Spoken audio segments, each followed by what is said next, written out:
야곱은 자기 힘으로 사는 사람의 대표적인 모습을 보여주고 있습니다. 자기 힘이 꺾이기 전까지 하나님은 그 사람의 삶을 끝까지 괴롭히십니다. 여기서 괴롭힌다라고 하는 이 부분은 죽이거나 그냥 고통을 주기 위해서가 아니라 네 힘으로는 되지 않는다, 안 된다, 이것을 하나님께서 관여하시고 그 사람의 인생 속에서 원인과 이유를 제공하는 모습으로 표현한 것이라고 말씀드리고 싶습니다. 우리들도 그렇지 않습니까? 믿음 생활 하다가 가끔 인생에서 내가 생각하지 못했던 어떤 위기나 불행한 일들을 당할 때 내가 뭔가를 잘못해서 하나님께서 내게 지금 사인을 보내고 있지 않는가? 우리들이 그런 생각들을 다 하게 되었습니다. 갑작스런 생각지 못한 인생의 불통, 그때 우리는 하나님이 나한테 어떤 사인을 보내시는 거 아닌가? 그리고 이제 그것을 유추하다 보면 하나님이 나를 괴롭게 하시는구나. 나는 괴로워야만 내 자신을 버리고 비우는 사람이다. 그만큼 나는 고집스럽다. 이런 것들을 돌아보게 되어집니다. 읽은 12장 12절 말씀은 제가 지난 금요일 아침에 눈이 너무 많이 와서 비대면으로 이미 보았던 말씀입니다. 한 문장 안에 동일한 인물의 이름을 두 개를 넣고 있습니다. 야곱이나 이스라엘이나 같은 사람입니다. 다른 점이 있다면 야곱은 자기 힘을 믿고 살았던 시대의 이름, 즉 스스로 속이는 자, 남의 발뒤꿈치를 잡고 사는 사람, 이때의 야곱이고, 뒤에 이스라엘은 드디어 하나님 축복하지 않으면 제가 놓을 수가 없습니다. 그러자 하나님께서 네가 하나님과 겨루어 이겼다. 하나님이 야곱에게 져주시지 않습니까? 하지만 하나님이 져준 것이 아니라, 그렇죠, 져준 거지요. 야곱이 이긴 것이 아니라 하나님이 져준 거지요. 여러분, 하나님이 언제 우리에게 져주십니까? 은혜를 구할 때 져주십니다. 내 자신을 내려놓고 내 자신의 힘을 버리고 하나님 불쌍히 여겨주세요, 하나님 도와주세요, 진심으로 구할 때 하나님이 우리에게 져주십니다. 그래서 성도는 겸손해야 한다는 것. 자, 결과적으로 12절 말씀에 나타난 것은 아람들로 야곱이 도망을 칩니다. 형을 속였지요. 아버지를 속였어요. 결국 고향 땅에서 살 수 없는, 고향이 고향인데 집이 집인데 안전하지를 못해요. 형이 에서가 아버지 돌아가시면 내가 너를 기필코 죽여버리겠다. 그래서 도망을 칠 수밖에 없었어요. 그런데 도망을 치는데 명분을 줍니다. 이 땅에서 아내를 구하지 말고 삼촌 땅, 우리 고향 땅에 있는 닷담 아람으로 가서 거기에서 아내를 구하라. 실제는 도망을 치고 있지만 겉으로 드러난 명분은 아내를 얻으라는 거예요. 그래서 아람들로 도망한 사실을 이야기를 합니다. 그리고 거기에서 드디어 아내 얻기 위하여 사람을 섬기며 아내 얻기 위하여 양을 쳤고 20년 동안 삼촌 라반에게 속임을 당하며 착취당하면서 결국 아내를 얻기 위하여 죽을 고생을 했습니다. 결과적으로 양도 많이 얻게 되지 않았습니까? 아내를 얻기 위해서 야곱처럼 분투한 사람이 어디 있습니까? 슬기로운 아내에 대해서 잠언 19장 14절에서 슬기로운 아내는 여호와께로서 말미암느니라. 슬기로운 아내는 죽도록 내가 그 여자를 얻기 위하여 고생하고, 그래서 얻어지는 것이 아니라는 거지요. 하나님께서 주신다라는 거지요. 그것뿐입니까? 양도 하나님이 주셨어요. 다 하나님으로부터 공급되어서 오는 겁니다. 그런데 야곱은 이런 전 과정을 자기의 힘으로 하는 줄 알았어요. 그래서 여전히 야곱으로 존재했습니다. 자, 결과적으로 아람들로 도망을 쳤습니다. 아내도 몇 명이 나왔지요? 4명이 나왔습니다. 자식도 부진장 많이 얻습니다. 12명을 얻지요. 딸 디나까지 13명 이렇게 얻습니다. 양과 소와 염소떼가 어마어마하게 많은 부를 이룹니다. 누가 봐도 성공한 사람입니다. 고향을 떠나서 금이 환양할 수 있을 만큼 부하게 되었습니다.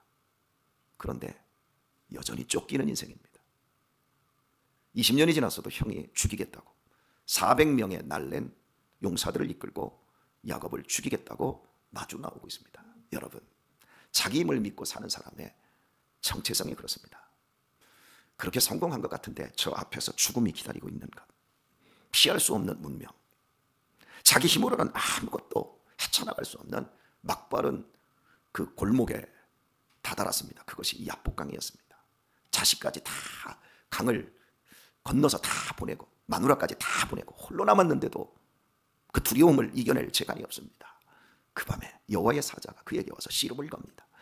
씨름하면 야곱입니다. 왜? 발 뒤꿈치를 잡고 뒤집기로 넘겨버리는 속임의 달인. 그런데 여호와의 사자, 즉 하나님은 넘어가지를 않습니다. 여러분이 실력이 좋으셔서 다 속여 넘어갈 수 있습니다. 여러분이 목사까지 시원스럽게 속여 넘길 수 있습니다. 그러나 하나님은 속일 수가 없습니다. 심은 대로 거둡니다. 의를 심으면, 정의를 심고 화평을 심고 선을 심으면 반드시 하나님이 30배, 60배, 100배로 축복해 주십니다. 그러나 악을 심으면, 우리의 양심을 속이는 것을 심으면 반드시 거기에 대한 열매를 맺게 되어집니다. 안 넘어갑니다. 하나님은 결국 이분에게 매달려서 떠나려고 하는데 당신이 축복해 주셔야 됩니다. 당신이 축복해 주지 않으면 내가 이걸 놓지 않겠습니다. 믿지 않는 우리의 자녀들, 믿음이 설 들어간 우리의 자녀들, 그 자녀들이 하나님 앞에 바짓가랑이를 잡고 축복해 주지 않으면 이거 놓지 않겠습니다. 그 자리로 하나님이 반드시 어느 날 마지막에 부르신다는 거 아십니까? 그 과정 없이는 우리는 하나님의 축복은 입에 달린 소리고 실은 내가 살아내온 기술들, 그 힘을 더 의지한다는 걸 우리는 다 알고 있습니다. 우리가 어떻게 예수님을 내 구주로 믿게 되었습니까?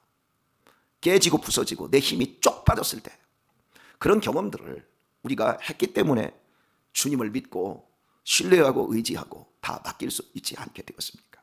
야곱이 그 밤, 야복나루에서의 그 밤, 지금까지 하나님이 축복하지 않아도 내가 속이는 기술을 얼마든지 쓰기만 하면 아내를 넷이나 얻었고 자식이 12명이나 되었고 어마어마한 양무리와 소떼와 염소떼를 거느린 이 부자가 되었다. 그런 축복 필요 없다. 엄마나 아버지나 할아버지나 그런 식으로 사세요. 오늘날 야곱이 우리 주변에 수도 없이 많습니다.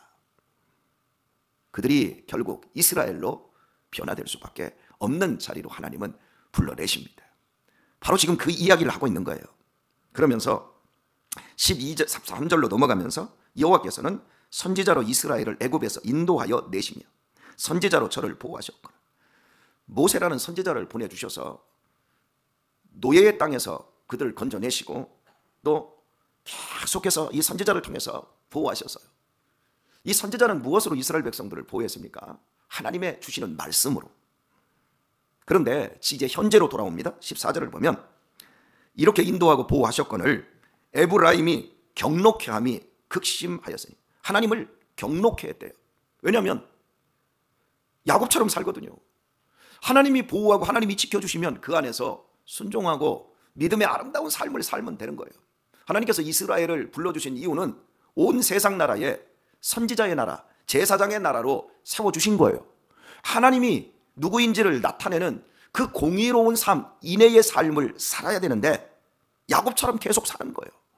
하나님이 보호해 주십니다. 하나님이 이끌어 주십니다.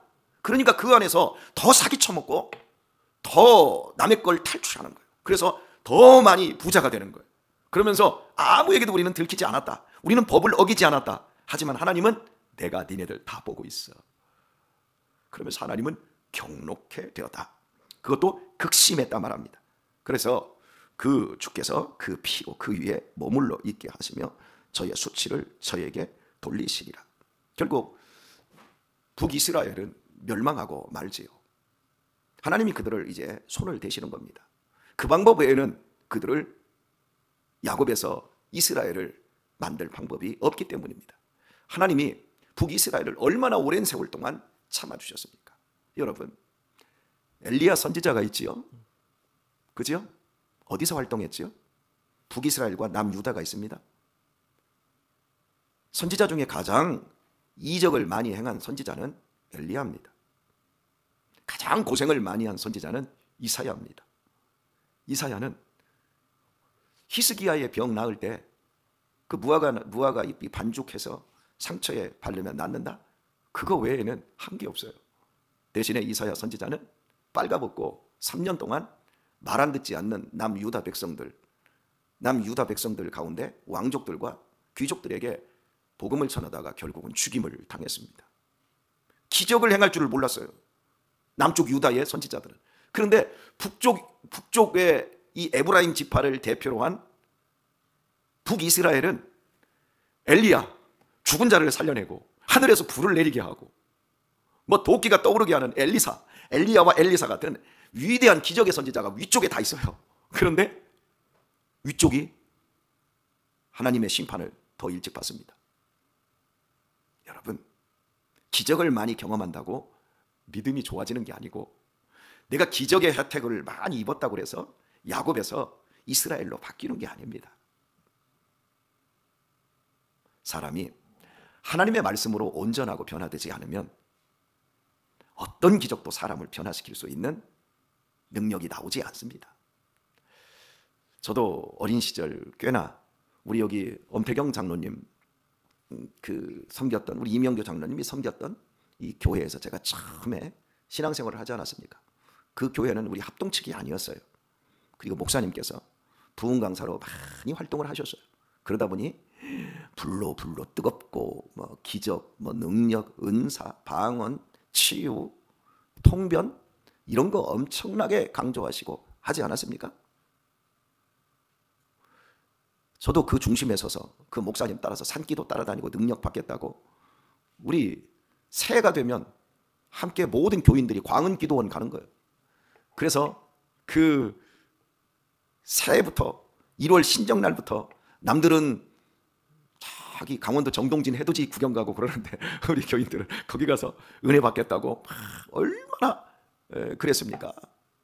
그런데 이따가 합동적으로 딱 전도사로 오니까 우리 이제 김경순 권사님네 교회로 갔더니 목사님께서 설교를 하는 건지 안 하는 건지 뭐 도대체 이것도 아니고 저것도 아니고 그냥 맨날 말씀을 하는데 뭔 소린지를 도대체 못 알아듣겠는 거야. 뭐 뜨겁지도 않고 뭐 삼창도 안 하고, 근데 저쪽에서는 삼창도 하고 그냥 막 광란의 도가니인데, 우리 뭐 이진남 원사님은 뭐 박수 치는 것도 지금도 이러지만 뭐 그때는 뭐 아주 그냥 막 벙벙 떠셨어요. 젊은 날이라 막 그렇게 막 뜨겁게 들썩들썩 하셨지요. 우리 고명자 원사님도 또 지금도 열정적인 또 한몫하셨고 뭐 이랬어요. 아니 그러다가 우리 김경성 원사님 교회에 왔더니 사람들이 조용 이런 분위기예요. 그리고 이제 제가 세월을 지나와 봅니다. 근데 제가 신학교에서 더 많이 느꼈던 것이, 우리 젊은 날 20대, 30대 이 초반 이때 우리 전도사님들의 신앙이 얼마나 뜨겁습니까? 그러니까 함께 산기도 다니고 막 비 오는데도 산에서 비 맞으면서 기도하고 막 이런 추억들을 많이 가지게 되었는데, 그 중에 이 걸핏하면 어떤 투시의 은사를 가졌다라는 이 전도사님이 계세요. 그러면서 내가 예언해 줄게.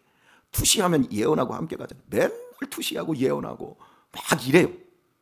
그게 굉장히 그게 부러운 거예요. 그런데 그분이 나 예언했는데도 하나도 안 돼서 지나고 보니까 투시해서 그분은 무당짓을 했는데 지금 저기 경상도 땅에서 목회를 하고 있는데 성도 딱 2사람밖에 없어요. 개척 3군데서 왔다 갔다 하다가 맨날 투시보고 하나님에게 가라고 그래서 여기서 개척을 하면 하나님께서 여기서 수천 명이 모인다? 안 모여요. 모든 은사와 모든 능력을 제가 다 부정하는 것은 아닙니다. 그런데 그 중심에서 그 은사와 어떤 능력, 기적들을 목회의 중심에 놓고, 그리고 그것을 복음의 중심에 놓았던 그런 사람들이 지금 온전하게 목회하는 사람이 없어요. 근데 저같이 능력도 없고 그냥 있는 자리나 지키는 이런 저 같은 사람들이 오히려 오래도록 쓰임을 받고 있는 것 같아요. 원래 못난 나무가 선산을 지킨다 그러잖아요. 그죠? 그런 것 같아요. 여러분, 하나님의 말씀으로 그 하루하루를 순종하며 채워가지 않으면 절대 그 사람이 야곱에서 이스라엘로 안 바뀝니다. 어디 기도원에 가서 능력 받으면, 우리 80년대 별하별 군데 다 쫓아다녔잖아요. 포천에 가면 할렐루야 기도원에 누가 있어요? 김계화, 김기호 전사님, 거기서 또 생수, 신비의 생수, 별짓거리 다 했잖아요. 우리 그런 것들이 쌓여서 오늘을 우리를 만들었다 그러면 또 할 말은 없어요. 그런데 가만히 생각해 보면 우리를 자라나게 하고 우리를 오늘 이렇게 이스라엘 되게 한 이 모습은 여러분 하나님의 말씀에 순종하며 하루하루를 성실하고 근면하게 절약과 절제하며 살아낸 세월이 우리를 좋은 믿음의 사람으로 만든 줄 믿습니다. 제 아내가 이제 심리학을 전공을 하고 또 그쪽 분야에 많은 자격증을 가지고 상담을 하는데 제 딸이 엄마 나 성격과 내 기질을 좀 알고 싶어요. 그런 것을 우리가 심리상담소에 가서 검사를 하려면 돈이 꽤 많이 듭니다. 근데 제 아내는 그 자격이 있으니까 자기가 그걸 사서 우리 딸에게 이렇게 주어서 하고 본인이 싹 다 해석 다 하고 이렇게 해줄 수 있으니까 그래 엄마가 해줄게. 그래서 우리 딸의 심리와 기질에 대해서 이제 다 분석을 다 해줬어요. 그런데 제 아내가 여보 당신도 하자. 그래서 난 하기 싫어. 죽을래? 하라고 하면 해. 또 아내를 이렇게 새벽부터 아내를 뭉개고 있습니다. 나쁜 여자로 제가 항상 만들지요. 그래도 여러분 제가 살아있다라는 건 제가 아내가 나쁘게 얘기해도 제 아내가 실력 있는 훌륭한 사람이라는 걸 여러분 아시죠? 여러분 같으면 아마 집에 가서 이혼하자고 당장 했을 거예요. 26년 동안 설교 속에서 빠지지 않고 단골로 후드려 까는데도 불구하고 밥 해주고 한 입을 돕고 옷도 챙겨주는 저런 귀한 아내하고 제가 살고 있으니까 제가 여러분 앞으로도 막 후드려 까도 여러분 아내가 결코 나쁜 여자가 아니라는 것 좀 아시죠? 참 우리 목사님 훌륭한 아내 만나서 저렇게 후드려 까도 되는구나. 여러분이 그렇게 아셔야 여러분이 실력 있는 사람이에요. 그런데 제가 지금 하고자 하는 얘기는 아내가 당신도 꼭 해라 해가지고 제가 MMPI인가요?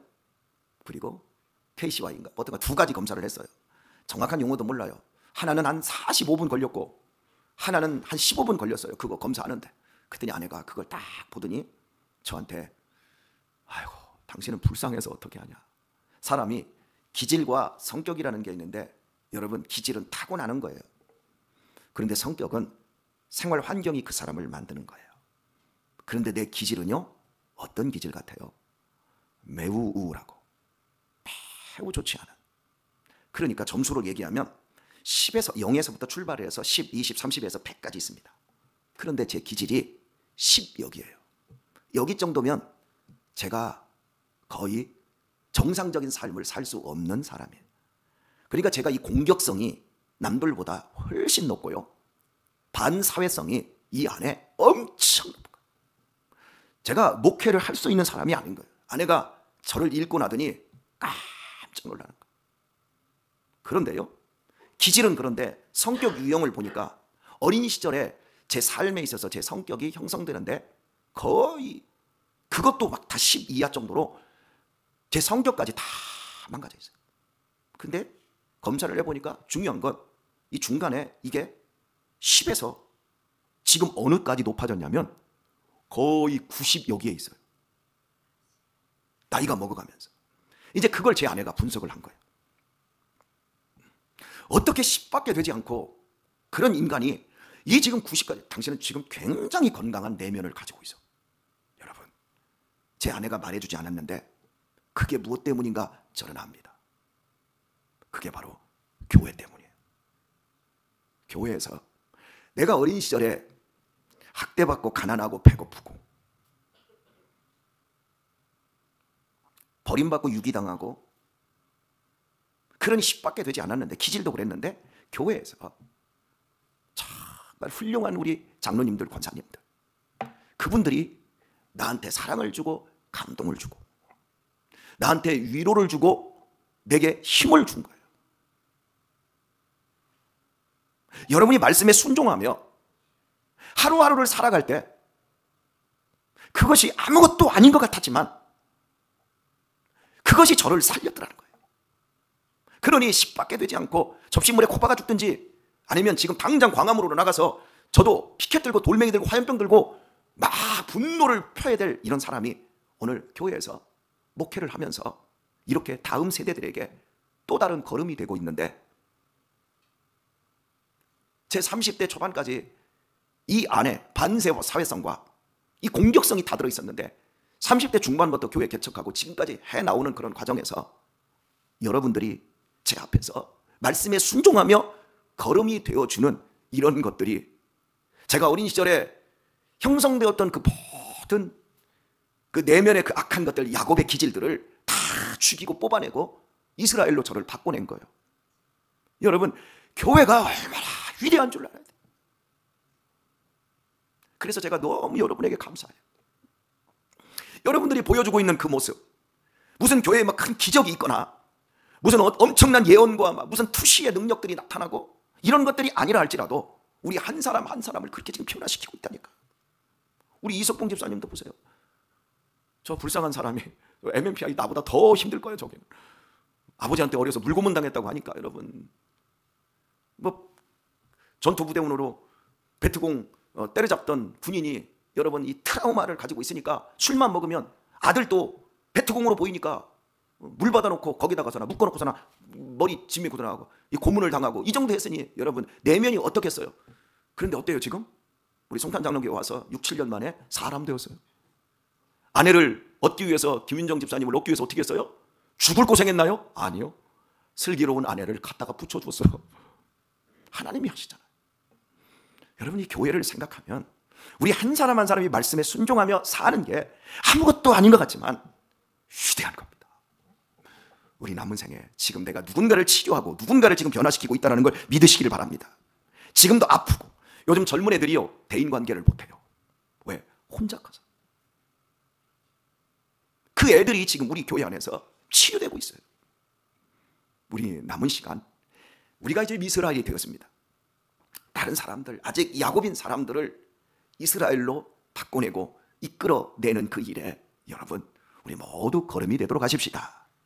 오늘도 능력 있는 하루, 말씀에 순종하는 하루, 이 속에 나를 쓰시고 있는 하나님의 역사를 확실히 믿으며 믿음의 발걸음을 힘있게 내디딜 수 있는 우리 귀한 성도님들 다 되시길 예수님의 이름으로 축원합니다.